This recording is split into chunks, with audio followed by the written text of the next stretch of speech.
Next, we'll be asked to connect the sensors, since this will be a monitored appliance. In this case, a monitored sump pump requires a smart power plug sensor and a water sensor. So we can click within the smart plug, and we can either choose an existing sensor from this list, or we can add a new sensor.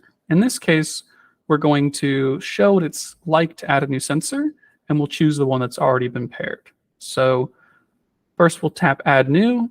We will select the gateway we would like to pair the sensor to, and then we will choose what type of sensor. So we're going to choose the Smart Switch 7 and hit Continue.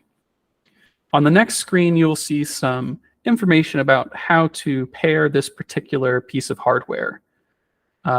Most of the sensors require that you hold down a button on their side to put them into pairing mode, and then when you're on this screen, the Shipshape gateway is also in pairing mode.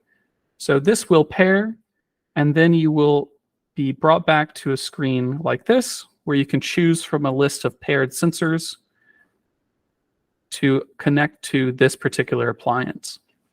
So we've connected one smart plug, and now we will connect a water sensor as well. Most of the time when Shipshape is talking about a water sensor, we actually mean a water sensor, a humidity sensor, and a temperature sensor.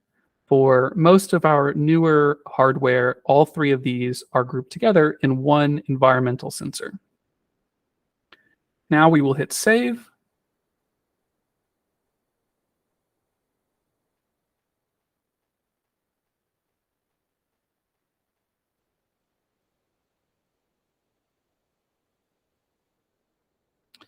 And the appliance sensors were added.